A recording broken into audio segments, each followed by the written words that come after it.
Okay, testing out this new rig. See how the audio is.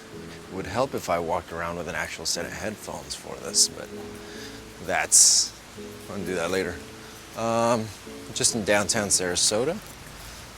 I'm gonna do a little bit of recording here during the golden hour. That special time of the day when the sunlight is fading, but you get really nice lighting for stills and video and stuff. I haven't done these in a while. And I'm trying to make a habit of doing this because it's just something I've realized that it keeps me accountable. So it's like a journal in a way. It's a lot more loosely based. But the fact that I have to put it out, there's a little bit of a pressure to actually finish and then put it out there right away. But also the other part of it is you, whatever ideas, it's like taking notes for me. So it's like I'm constantly taking notes throughout the course of the day, and then I can put it out a little bit later on. So being able to review it, plus the pressure of putting it out there for people, makes it so that I kind of have to execute in some of those ideas. And that's really the most important part, is just the execution. I think for all of the special tips and tricks that you can ever read about on the internet, execution is important because it's experiences that will help to define your own story, and that'll actually help you navigate through some of your own challenges. Because I did a little live stream the other day, and a buddy of mine actually got a hold of me and said, "Oh, sorry about the jitteriness, by the way. I'm gonna work on trying to get a gimbal for this thing. That way it's a little bit nicer." So that'll be a whole new setup. That'd be awesome if I can get that going. But a buddy of mine actually reached out to me after he saw that video and said that, I shouldn't be so stressed out. Oh, this is really legit. This guy's got a one wheel. So I'm gonna see if I can't twist it around, but I can.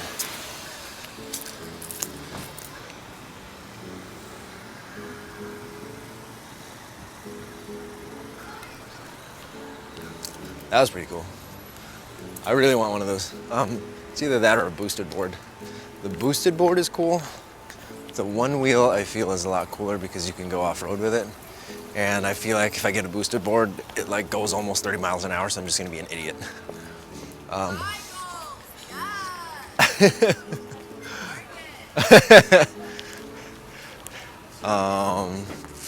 was awesome.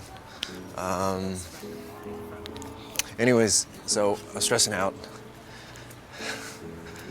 I was stressing out hard. It's because there's a lot of pressure coming down. And I guess I hadn't really acknowledged the fact that, I'm gonna feel some pressure with the kid coming. And it's just a matter of moving forward and executing. And people will give you some advice. I think this is what we talked about, is people will constantly give you advice, but that advice is based on their own personal experiences. I've heard it many times that accountants, in the context of business, accountants are just historians. They tell you about the past, former trends, things of that nature, things that have happened in the past, but it's not a real account, or it's not a real, it's not a real assessment of how things could be moving forward. And so the most important thing is just to constantly keep moving forward, because you will inevitably have new experiences. I'm gonna stop here because this is actually a pretty cool corner. So you'll inevitably have some unique experiences that's gonna force you to grow. And really it's in the growing that you start to discover what are important things to you and how you can handle stress. And that's the most critical thing when it comes to growing and living.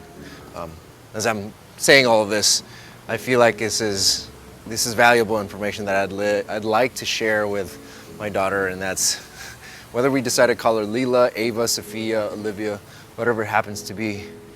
Baby, this is for you. I want you to understand that life is gonna suck. Let's be honest, life is gonna suck. Life will be painful and frustrating and confusing and all of those things, but as long as you keep going, you're going to unravel the lessons that you need to discover to make your way through it. And I'm gonna do my best to be a good dad, and Mama's gonna do her best to be a good mom. But at the end of the day, you know, we're only going off of our own experiences, and some things you'll have to discover on your own. So this is something I'm realizing, and this is something I wish my parents had told me. Instead of, you know, I don't want to sit here assuming or making you believe that I know everything. Like I know and understand all of the lessons in life. The fact of the matter is, I'm just kind of winging this, and I want to be honest about that, because really, to be honest, sweetie, we're all winging it, and I want you to understand that. You know, as long as you keep trying, and as long as you don't do anything super unethical or crazy, you'll be just fine. I'm gonna do a little bit of a pan here. This is a cool little corner, and it's like coconut something here. And I wish the camera was better at like adjusting to the light as I pan, but it's pretty clean. So yeah, the biggest thing is that people will, and including myself, and even your mama, we're probably gonna give you advice, and we're gonna try to give you the best advice that we can with what we know. But really, it's just at the end of the day, as long as you're doing fine, you're healthy and you're happy, you're doing nothing too crazy or terrible or hurtful to other people, it'll be okay. For me personally, going back to this sort of format being kind of my own way of keeping myself accountable, it's just remind myself that I'm gonna keep moving forward, and I gotta find ways to actually, the trickiest part is just trying to quantify or like set a way to measure my successes for all the things that I'm doing. And that's the thing that can make it hard, is how do you define whether or not you're actually being successful in the moment? It's really hard to do that because, well, there's no real baseline for what success is in life. You know, the other thing I've come to grips with is that some people are completely fine with a normal 9 to 5, coming home to their family, and that's their level of success. And every so often they'll go on vacation and whatnot. I aspire for something greater, and so I have to measure whatever that success happens to be.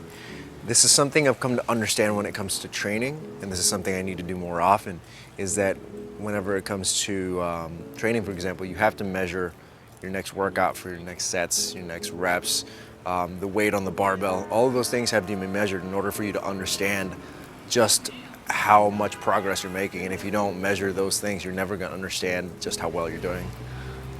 This is actually really cool because it's kind of busy right now, and I haven't done this in a long time, so it forces me to really hone in on the message, because it's really easy to kind of get pulled back or pulled aside attention-wise by all the people that are drifting, but it's kind of cool.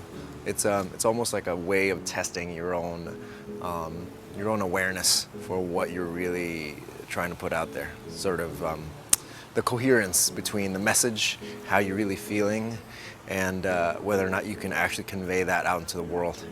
So that's strength of presence, I guess. I'm gonna move on from here. I might ramble a little bit here and there, but I'm gonna find another sweet spot to do this video at, and I'll talk to you guys again in a little bit. Peace.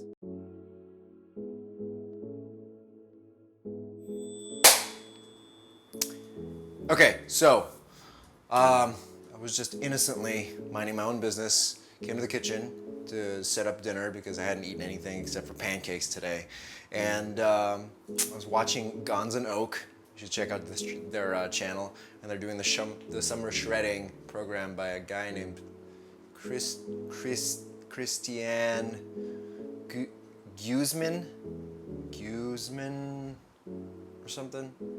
But they're doing summer shredding, and I figured, you know, it's not something I really do. And as of lately, I think this is actually a good thing. I've gone up to about 182, 183 pounds. Typically, I stand at 5'9", 170 pounds, and I'd like to get back to about 175, 170 just to give myself leeway. So what I'm thinking I'm gonna start doing is I'm gonna track my macros a little bit closer, starting with this meal. And I'm actually gonna cut carbs pretty low because I just feel better on lower carbs. It's gonna be rough for the first maybe 3 days to a week, but I'm basically gonna do the summer shredding program that Christian Guzman does and Gons and Oak are doing right now. So I'm gonna try to track that with you guys. I'll do a decent job, probably. No, I'm gonna do as good of a job as I possibly can to get it out there. And I'm also going to make a point to give you some quality content that isn't just me talking about diets and working out and stuff, and actually give you something informative that you can use. But as that goes along, feel free to shoot stuff my way so that I know what to talk about. Anyways, gonna have dinner. I'm gonna wrap it up on this, and I'll see you guys later. Peace.